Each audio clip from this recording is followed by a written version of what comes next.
G'day skaters, and welcome to another upload from yours truly, the Aussie Inline Skater.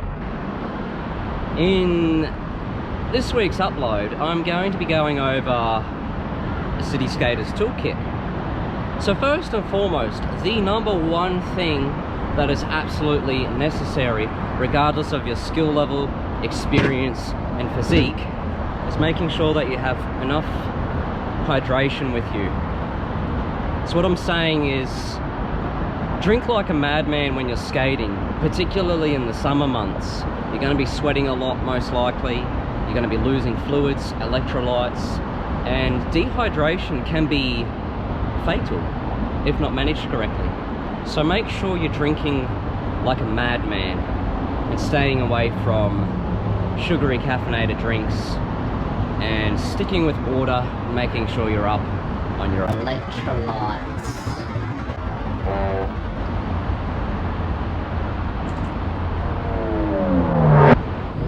Got this nice little flow coming up. This is a bit ironic here because I've just told you to stay away from sugary caffeinated drinks and to stick with water. Yet, in my hand is exactly that.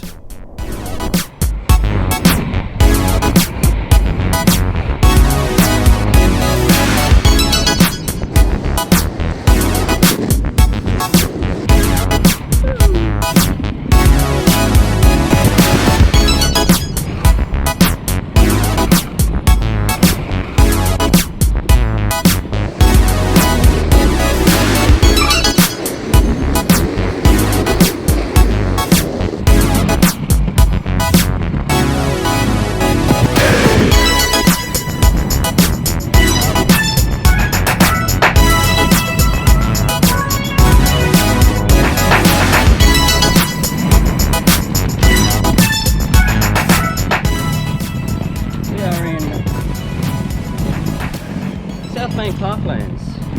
It's absolutely wonderful through here with all the greenery and whatnot.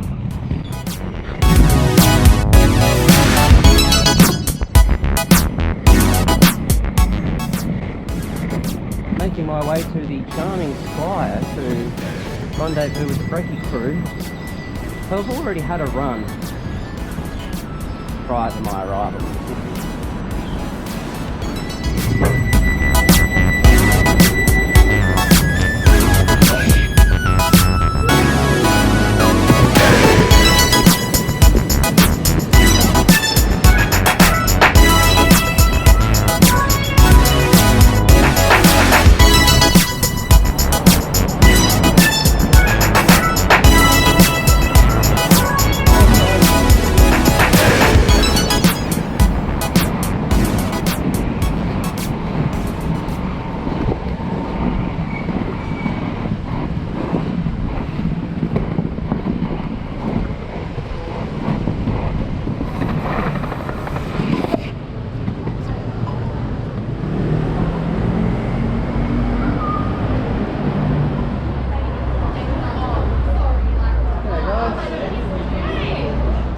The next thing you want to consider is what you're going to be carrying your gear in.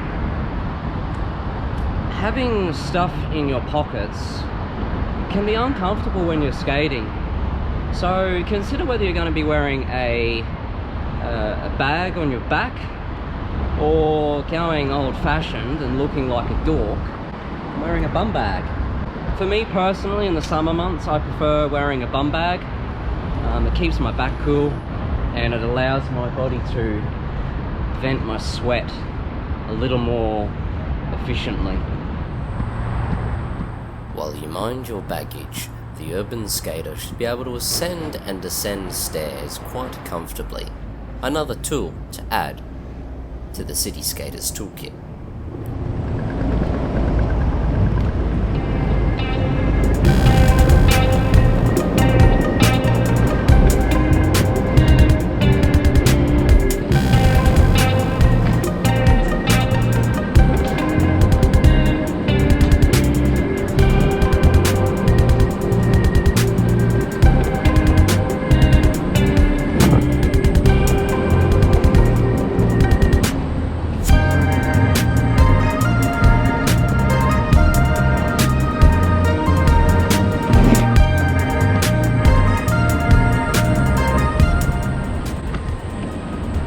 So another very important toolkit to have when you're out skating is a very reliable stop. It doesn't matter whether it's a drag stop, power slide, power stop, even a heel brake. Heel brakes are very reliable, very safe to use. But making sure you have a confident, reliable stop is up there with consuming water. Your safety is number one, so wearing a helmet's good and all. But making sure you've got a really good stop, really reliable stop, will reduce that anxiety when you're out skating, and you'll have a great deal more confidence. In fact, I'm drag stopping right now.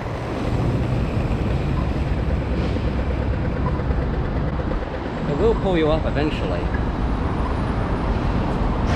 And then obviously a power slide is going to pull you up a little bit quicker, and a power stop even quicker than that.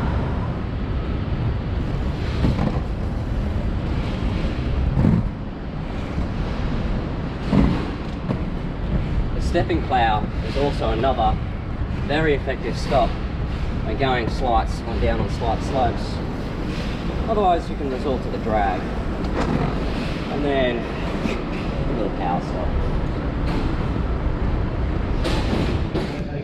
Array of various services working together. I too would like to acknowledge the traditional owners and pay my respects to those past, present, emerging for well over 3,000 generations of custodians of the land that we stand here today. I want to acknowledge Major General Jake Elwood, Commander 1 Division representing Senator Linda Reynolds. I want to acknowledge the Lord Mayor of Brisbane.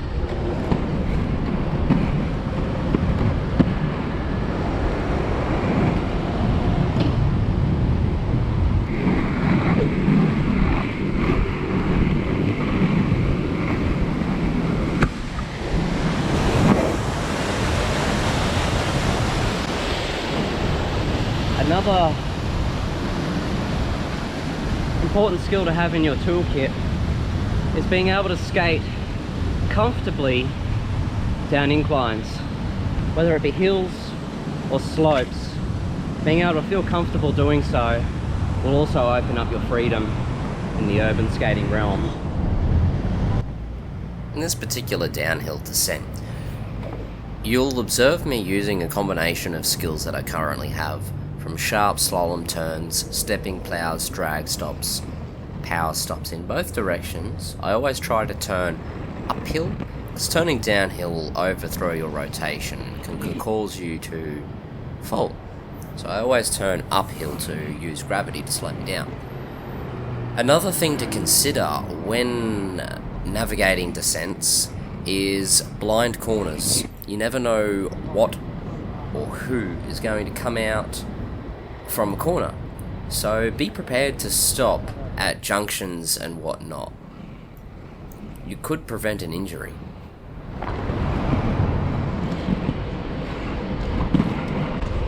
If you do find yourself skating on the road, make sure you pay respect to lights, law, vehicles around you, and all of those things in between.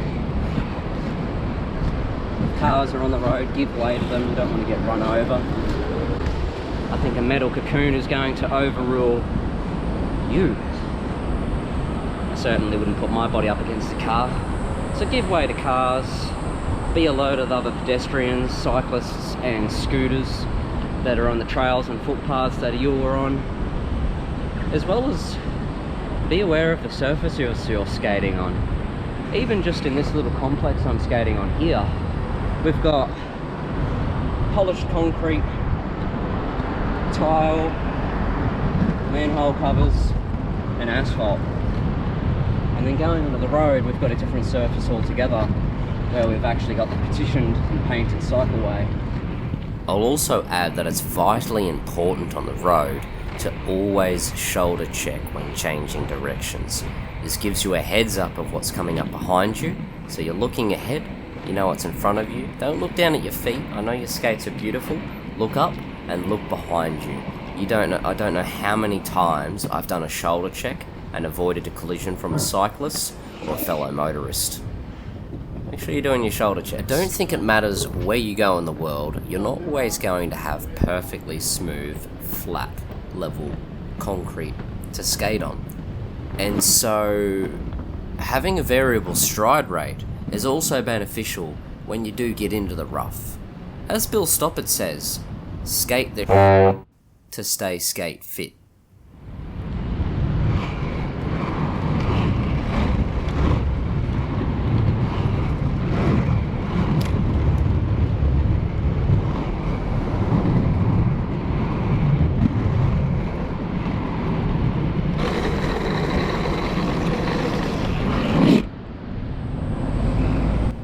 Along with having a variable stride rate, transitions. Transitions are another one of the tools that I use that can get me out of some tricky situations. Be it my balance isn't right and I need to transfer energy somewhere else so I don't fall over. Drilling transitions is really beneficial for your city flows. Plus they're a lot of fun.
I hope you found some value out of today's video and that it'll help you with your city flows, trails.